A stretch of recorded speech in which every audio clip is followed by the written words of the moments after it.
Prediksi line-up Timnas Indonesia vs Filipina dalam laga pamungkas putaran kedua kualifikasi Piala Dunia 2026. Laga Timnas Indonesia vs Filipina akan digelar pada tanggal 11 Juni tahun 2024 di Stadion Utama Gelora Bung Karno, Senayan. Menantang Filipina, Sintayong tentu tak bisa berleha-leha. Pasalnya Timnas Indonesia hanya perlu kemenangan demi lolos ke putaran ketiga dan mengantongi tiket Piala Asia 2027. Terlebih saat ini Filipina tampil berbeda setelah berganti pelatih kepala. Tim berjuluk The Ascals tersebut hampir mengimbangi Vietnam pada matchday kelima kemarin, Kamis tanggal 6 Juni tahun 2024. Hasil imbang sirna setelah Tuan Haipam mencetak gol pada injury time.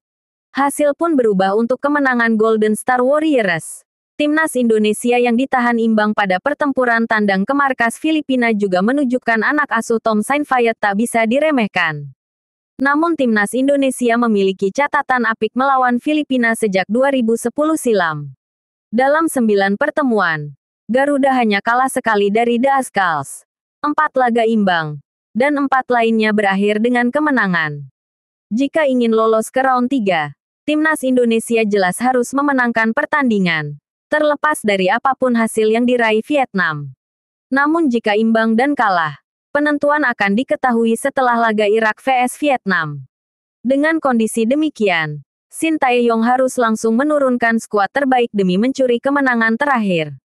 Sayangnya STY tak bisa lagi menurunkan sang kapten, Jordi Amat yang diganjar kartu merah di laga sebelumnya. Beruntung Sintayong kini memiliki beberapa opsi baru menghiasi starting line-up Timnas Indonesia, khususnya di sisi pertahanan. Pertama, Kelvin Verdong yang dipastikan bisa membela Timnas Indonesia di laga kontra Filipina. Kelvin Verdong telah sah menjadi WNI pada tanggal 4 Juni lalu. Sementara Federasi Belanda KNVB telah menyetujui permintaan PSSI untuk melakukan perpindahan federasi. Artinya peluang Verdong debut pekan depan terbuka lebar. Verdong bisa menjadi opsi lain bek kiri selain Arhan atau Sain Patinama. Kedua, ada JIZ yang akan siap diturunkan setelah membawa modal promosi ke Serie A.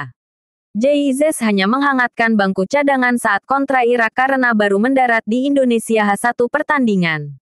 Izez dipastikan siap kala Timnas Indonesia menjamu Filipina, dan namanya yang akan mengisi pos bek tengah yang ditinggalkan Jordi Amat. Beralih ke tengah, Tom Haye dan Nathan Chuaon nampaknya masih akan menjadi pilihan utama Sintayong untuk menyuplai bola ke depan. Sedangkan lini depan, Struijk dan Ragnar Oratmangun yang ditemani Marcelino Ferdinand juga diprediksi tetap menghiasi susunan pemain Timnas Indonesia. Berikut jadwal bertanding skuad Garuda dengan The Ascals. Di Stadion Gelora Bung Karno, Jakarta, Indonesia vs Filipina digelar. Pertandingan itu berlangsung Selasa tanggal 11 Juni tahun 2024 kick-off pukul 19 waktu Indonesia Barat.